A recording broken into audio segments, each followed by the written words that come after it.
अस्सलाम वालेकुम दोस्तों, उम्मीद करता हूँ आप सब अच्छे होंगे। जुम्मा मुबारक दोस्तों। मार्केट की क्विक एनालिसिस करेंगे जिसमें बिटकॉइन है, साथ साथ ऑल्ट कॉइन्स की बात करेंगे। शिप कॉइन आपके साथ 2 दिन पहले शेयर किया था, होपफुली आपने वो वीडियो देखी होगी और आपको जिस तरीके से मैंने गाइड किया था, अगर आपने उसी तरीके से फॉलो किया होगा तो शिप में आप इस वक्त बहुत अच्छे प्रॉफिट में होंगे।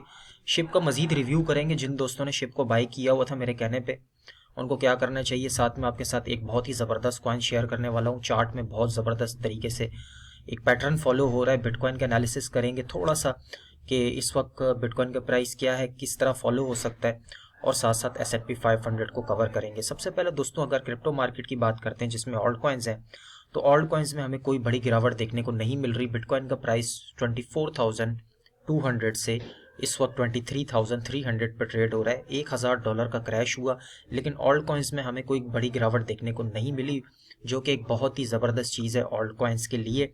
अगर वापस से बिटकॉइन का प्राइस 24,000 25,000 की तरफ जाता है कमिंग डेज में, तो हमें ऑल्ट कॉइन्स में और ज़्यादा अच्छी रैली देखने को मिलेगी, क्योंकि उसका एक रीज़न ये भी है कि डोमिनेंस जो है वो 45% से नीचे आना शुरू हो गई है। लास्ट वीडियोस में आपके साथ डोमिनेंस का भी मैंने काफ़ी जिक्र किया था, और अब डोमिनेंस जो है वो वीकनेस शो कर रही है, जिसकी वजह से पैसा जो है वो मार्केट में ऑल्ट कॉइन्स में मूव हो रहा है। काफ़ी सारे ऑल्ट कॉइन्स स्टिल जो है वो आज ग्रीन है। और अगर टोटल मार्केट कैप की बात करें तो 1.76 ट्रिलियन इस वक्त मार्केट में पैसा है, यानी कि मार्केट में पैसा अभी रुका हुआ है। तो हमारे लिए यहाँ पे कोई भी खतरे वाली बात नहीं है।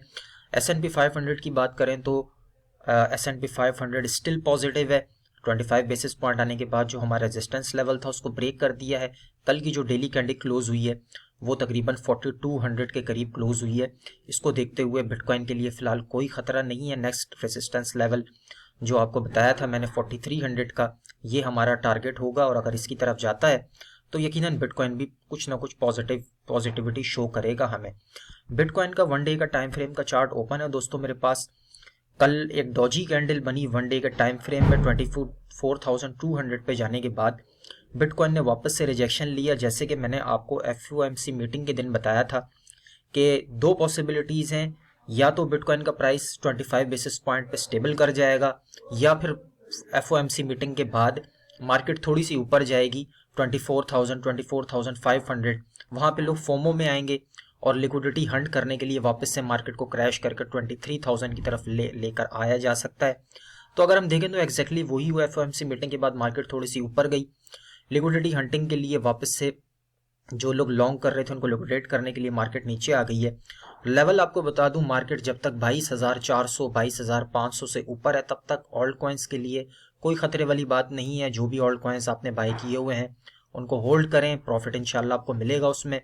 अगर मार्केट 22,400 से नीचे आती है तो आप अपने स्टॉप लॉस रेडी कर लीजिएगा। जो भी आपने ऑल्ट कॉइन्स बाय किए हुए हैं, अभी बाय किए हैं या आपने पहले से बाय किए, और अगर आप प्रॉफिट में हैं तो ये एक बड़ा ही स्ट्रॉन्ग सपोर्ट है, क्योंकि यहाँ पे 21 डेली मूविंग एवरेज भी है, जो कि एग्जैक्ट अगर प्राइस नीचे आता है तो 21 डेली मूविंग एवरेज जो है ये भी थोड़ा सा ऊपर जाएगा। तो एग्जैक्ट हमारा 22,400 से लेके 500 का जो एरिया है, यहाँ तक अगर बिटकॉइन करेक्शन लेता है और वापस से बाउंस होता है तो कोई खतरे वाली बात नहीं है। और अगर 22,400 से नीचे आ जाता है तो फिर हमारा जो अगला लेवल है, जो आपके साथ प्रीवियस वीडियो में शेयर किया था, 21,200 से लेके 21,600 700 का एरिया है। यहाँ पर हमें बिटकॉइन का प्राइस देखने को मिलेगा। अगर 22,400 का लेवल ब्रेक होता है तो उस सूरत में हमें थोड़े बहुत ऑल्ट कॉइन्स मजीद गिरते हुए दिखेंगे।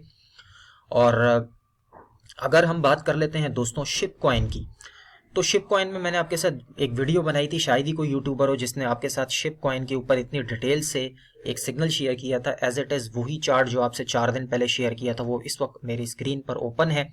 आपको बताया गया था कि बुलिश पेनेंट शिप कॉइन में बन रहा है। अगर बुलिश पेनेंट सिमेट्रिकल ट्रायंगल को ब्रेक करता है ऊपर की तरफ, रीटेस्ट का वेट कीजिएगा। रीटेस्ट पे आपने एंट्री लेनी है। 1 डे के टाइम फ्रेम में अगर आप देखें तो यहाँ से इसने इसको ब्रेकआउट किया, ठीक है। ब्रेकआउट करने के बाद ये 1 डे का टाइम फ्रेम है, 4 आवर के टाइम फ्रेम में ब्रेकआउट होने के बाद इसको रीटेस्ट किया, और रीटेस्ट होने के बाद वापस से जो हमारा पहला लेवल है 1300 का एग्जैक्ट शिप कॉइन ने यहाँ पे इसको छुआ है। अब आपने अगर शिप कॉइन में एंट्री ली थी जिस तरह मैंने आपको बताया था 1200 ब्रेक होने के बाद, तो आप यहाँ पे जो 1300 है यहाँ पे आप अपना 50% प्रॉफिट बुक कर सकते हैं, और बाकी का जो आपका 50% है उसको होल्ड कीजिएगा। उसका रीज़न ये है कि मुझे ऐसा लगता है कि शिप कॉइन की का जो प्राइस है वो और ज़्यादा ऊपर जा सकता है, जो कि हमारा लेवल है 1400, 1500, 1600। उसका रीज़न ये है कि अगर बाकी ऑल्ट कॉइन्स के साथ कंपेयर करें तो शिप कॉइन ने वो रैली नहीं दिखाई है जो शिप कॉइन डिजर्व करता है। और शिप कॉइन की आने वाले दिनों में न्यूज़ भी हैं, शिबेरियम लॉन्च होने की न्यूज़ है, तो और शिप ज़्यादा बड़ा भी नहीं है। तो इसलिए मैं आपसे यही कहूँगा, अगर आपने बाई किया तो 50% होल्ड करें, 50% आप जो है वो सेल कर सकते हैं करंट प्राइस पे अगर आप प्रॉफिट में हैं। अब बात कर लेते हैं दोस्तों थोड़ी सी मंथली रिटर्न्स पर। मंथली रिटर्न्स बिटकॉइन ने किस तरीके से परफॉर्म किया है मंथली वाइज। जैन की अगर हम परफॉर्मेंस देखें तो 39% इंक्रीज हमें जैन मंथ में देखने को मिला है लास्ट मंथ। और अगर उससे पहले अगर हम 2012 तक की जनवरी मंथ की परफॉर्मेंस उठा के देखें बीटीसी की, तो हमेशा बीटीसी 50-50 रहा है, यानी कि 2021 में 14% इंक्रीज था, 2020 में 29%, उसके बाद 2-3 दफ़ा रेड में भी रहा है, लेकिन मेजॉरिटी जो है वो ग्रीन रहा है। अगर फेब के महीने की बात करें, जो अब जो फेब स्टार्ट हो गया है, तो फेब का मंथ भी पॉजिटिव रहता है बिटकॉइन को पास हिस्ट्री को देखते हुए। अगर हम 2022 में देखें तो 12% का इंक्रीज लिया था बिटकॉइन ने। उसके बाद 2021 में 36% इंक्रीज हुआ था, 2019 में 11%, 2017 में 23%, 2016 में 17%।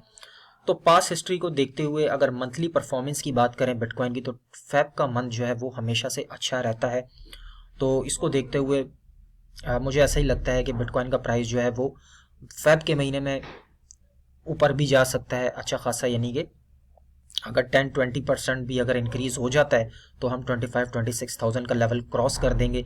और देखना ये है कि जो हमारे मूविंग एवरेजेस हैं जो 25,000 के करीब हैं, क्या उसको बिटकॉइन का प्राइस ब्रेक कर पाता है या नहीं। क्योंकि अगर हम S&P 500 की बात करें तो S&P 500 पॉजिटिव है, और जो 2022 के अंदर लोगों का एक इंटरेस्ट लेवल जो है वो डाउन हो गया था, वो वापस से S&P 500 के बाद जो है वो जो मीटिंग हुई है 25 बेसिस पॉइंट, उसके बाद हमें कॉन्फिडेंस लेवल इन्वेस्टर्स का बढ़ता हुआ नज़र आ रहा है S&P 500 स्टॉक मार्केट में, और उसका इम्पैक्ट हमें बिटकॉइन में भी देखने को मिल रहा है। तो ये चीज़ें हैं जो आपने कीप एन आई ऑन रखनी है बिटकॉइन के प्राइस के बारे में। और अब बात कर लेते हैं दोस्तों हमारा जो कॉइन है। मैंने अपने स्क्रीन पे 1 डे के टाइम फ्रेम में GLMR कॉइन का चार्ट ओपन कर रखा है। GLMR one of the best project है Polkadot ब्लॉकचेन के ऊपर, सब जानते होंगे आप इसके बारे में, बाइनेंस पे आपको मिल जाएगा। GLMR कॉइन एक डिसेंडिंग प्राइस चैनल जो है वो लास्ट ईयर से हमें GLMR कॉइन में देखने को मिल रहा है। मैं आपको अगर डेट बता दूं तो ये है तकरीबन 18 जून 2022, जब बिटकॉइन ने 17,500 का बॉटम किया था। तो वहाँ पे उसके बाद से एक प्राइस चैनल में हमें देखने को मिल रहा है यहाँ पे GLMR मून बीम कॉइन। अब यहाँ पे इसके बहुत ज़्यादा चांसेस हैं कि अगर बिटकॉइन का प्राइस एक जगह स्टेबल हो जाता है 23,000, 24,000, 22,000 के करीब करीब, तो मून बीम कॉइन के अंदर एक बड़ा ब्रेकआउट हमें देखने को मिल सकता है। आपको मैं हमेशा से ये कहता हूँ कि जिस तरह आपको बताया गया है बिल्कुल वैसे ही फॉलो करें। काफ़ी सारे दोस्त फोमो में आ जाते हैं, वीडियो बनाने के फ़ौरन बाद एंट्री ले लेते हैं, ये बिल्कुल आप गलत करते हैं। जिस तरह आपको प्लान दिया जाता है उसी प्लान के थ्रू अगर आप ट्रेड करेंगे, कॉइन में एंट्री लेंगे, तो आपके 95% तक के चांसेस होंगे प्रॉफिट में। लेकिन अगर आप वीडियो को सही से नहीं देखेंगे, सिर्फ कॉइन बता दिए और फ़ौरन से जाके आप बाइंग कर लेंगे और अकॉर्डिंग टू द प्लान नहीं चलेंगे, तो आपको फिर प्रॉफिट होने के चांसेस कम है। इसलिए यहाँ पे फोमो भी बिल्कुल मत किया करें। आपके साथ जब कॉइन शेयर किया जाता है तो उसको देखा करें क्या लेवल आपको बताया गया है, किस तरीके से उसमें एंट्री लेनी है, बिल्कुल उसी तरह आपने एंट्री लेनी है। फ़ौरन से एंट्री लेने का कोई फ़ायदा नहीं होता दोस्तों। इसलिए गौर से समझिएगा कि GLMR कॉइन का जो हमारा ब्रेकआउट पॉइंट है वो है 50 सेंट्स। करंट प्राइस है इसका 0.45 यानी कि 45 सेंट्स है। 50 सेंट्स को ब्रेकआउट होने का वेट कीजिएगा। ब्रेकआउट करेगा, रीटेस्ट करेगा 50 सेंट्स के करीब। जब रीटेस्ट करेगा तो आपने 50 सेंट्स से लेके 52-53 सेंट्स के अराउंड 4 आवर की टाइम फ्रेम की जो कैंडल्स हैं, ब्रेकआउट होने के बाद रीटेस्ट करें, यहाँ पे होल्ड करें, तो आप यहाँ पे 50 सेंट्स 52 सेंट्स के करीब आप GLMR कॉइन को बाय कर सकते हैं। स्पॉट में भी लॉन्ग में भी टारगेट आपको बता दूं, पहला टारगेट है 80 सेंट्स, दूसरा टारगेट है हमारा 90 सेंट्स। तो अगर 50 सेंट्स अगर 80 सेंट्स पे चला जाता है तो ऑलमोस्ट 60% का प्रॉफिट GLMR कॉइन में बनता है। इसको कीप एन आई ऑन रखना है आपने, ब्रेकआउट का वेट कीजिएगा। फिर रिपीट कर रहा हूँ, ब्रेकआउट हो, 50 सेंट से ऊपर जाए, 4 आवर के टाइम फ्रेम में थोड़ी देर रीटेस्ट करे, प्राइस 50 सेंट से ऊपर थोड़ा टाइम रुके, 2 4 6 8 घंटे या एक दिन के लिए, तो आपने GLMR कॉइन में एंट्री बना लेनी है। मेरे साथ मैं इस कॉइन को अपनी लिस्ट में ऐड करने लगा हूँ, मैं इसमें बाइंग करने जा रहा हूँ। जैसे ही ये ब्रेकआउट होगा, रीटेस्ट करेगा, इसके ऊपर मैं एंट्री लूँगा, और जैसे ही इसमें हमें प्रॉफिट भी होगा तो इंशाल्लाह इसके ऊपर मैं आपको वीडियो आपके साथ शेयर करूँगा। यकीनन आपको GLMR कॉइन की जो ट्रेड है, जो बाइंग लेवल्स हैं, वो आपको समझ आ गए होंगे, किस तरीके से आपको फॉलो करना है, अकॉर्डिंग टू द प्लान रहना है, और अकॉर्डिंग टू द प्लान रहेंगे तो इसी तरीके से आपको मैं कह रहा हूँ कि प्रॉफिट होगा। जिस तरीके से आपने शिप में मैंने आपको बताया, शिप में जिस तरीके से मैंने आपको बताया था कि ब्रेकआउट होगा, रीटेस्ट करेगा, तो आपने रीटेस्ट पे एंट्री लेनी है। जिन दोस्तों ने इसी तरह फॉलो किया होगा तो डेफिनेटली वो इस वक्त प्रॉफिट में होंगे। तो वीडियो अच्छी लगी हो तो लाइक कीजिएगा, चैनल पे अगर आप पहली बार आए तो सब्सक्राइब ज़रूर कर लीजिएगा। इसी तरह की अगर आप हेल्पफुल वीडियोस कंटेंट्स चाहते हैं। अपना बहुत सारा ख्याल रखिएगा, मिलते हैं इंशाल्लाह नेक्स्ट वीडियो में। Take care, bye.